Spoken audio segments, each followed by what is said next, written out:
G'day guys, Dom here. So, it's been a few weeks since the last video. I know, feel free to sue me. I do have a good excuse this time. I'm not just going to say I'm busy, which I am. But my excuse this time is that there was people around, right? Me being me and doing what I do for a living, I'm always worried that I'm like 3/4 of the way of ending up in a nut house, which is no good. I very much like my freedom. I like being able to do what the hell I want. So the nut house lifestyle really isn't for me, right? But if people see me in the middle of the day talking to myself about knives, I'm there. I'm in the crazy house. I'm wearing the jacket. I'm drinking, invisible tea. I've got the hat on. That's no good. So to avoid that, I'm gonna wait for people to bugger off and then I'll do a video. Anyway, I bet all you guys are thinking, Jesus Christ, just get onto the knives already. We don't care. As you wish. So here you go, for the first time on camera ever, pretty much, one of my folders. This is my 5th linerlock, I believe. 4th if you don't include the prototype. And I'm going to be honest, this is the smoothest linerlock I've done to date. And it is also absolutely filthy. And no, I'm not going to edit that out. But yeah, this is easily the smoothest one I've done to date. I mean, it just flies out with even the smallest bit of effort. I've been working on these, trying to get them as good as possible, trying to get them perfect. Because line locks are hard, guys. I mean, there is a lot that goes on inside of a line lock. From the mechanism in here to getting the lock right, getting it to not stick, getting the clip right, there's a lot involved, alright? To put it mildly. And I mean, it took me years to figure out how to do these. I mean, I know some guys, figure it out in like 2 weeks. I mean, it took me damn near 2 years to figure this out. It's not really my forte. It's a lot of very intricate, fiddly stuff. But I'm enjoying the challenge. I mean, to be perfectly honest, I've been bored with fixed blades for a while. Because there's not a whole lot I haven't done with fixed blades. Except daggers. But I mean, I've done kitchen knives, I've done EDC knives, I've done hunting knives, I've done combat knives, I've done pretty much everything you can imagine. I've even done hintangs. I did a guard once, ages ago, which was awful.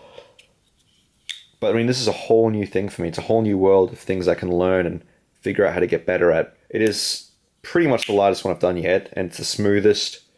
I mean, if this was a heavier blade, this would be drop down smooth. It's so damn close. I'm doing these with 90 thou thick blades. Just because a thinner blade, it just cuts nicer. And it also drops quite a bit of weight. This one here has got a really nice high, thin hollow grind. And just a weird little bit of a bevel up here just to dress it up a bit. And this is a really nice little cutter. I mean, I was cutting salami with it today. And it was just gliding through the salami like it was nothing. Super sharp. And very easy to touch up because of the chisel grind. I'm making them small, as you can see. About a 3.5 finger grip like this, but you can choke up on it.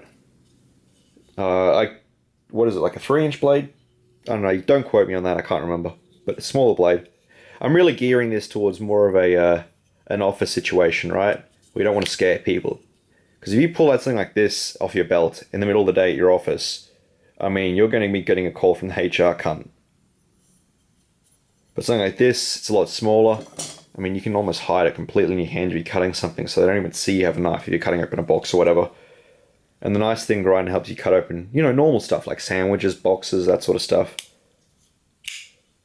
I don't know, I've been leaning a lot more towards the thinner knives these days, because they just cut nicer. And honestly, a lot of the stuff you see these days from custom makers and even production knives, they're just too thick. If you go back to the early days with the old-fashioned slip joints, they're so damn thin. And they cut like crazy. So I'm just trying to, come back to that a little bit more. And these are also very fun to play with.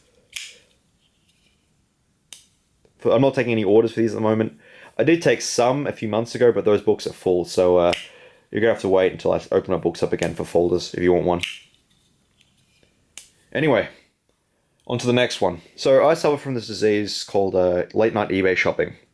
And I'm pretty sure most of you have experienced this. It's late at night and you're prowling eBay, and then you see something, which is pretty useless. I mean, you have no real use for it, but you still put a bid down. And this is pretty much the situation. I won a bid for 15 of these things. This is titanium rod, 6mm. And in 6 years of knife making, I don't think I've ever actually had a use for 6mm titanium rod. But I mean, I just saw titanium and my brain just shut off and said, yes, you must buy this. It is titanium. Did take a lot longer than I thought it would, but I did come up with these. I had enough stock to make 7 of these, and they're all on the website. So first up, these are made out of 6Al4V titanium.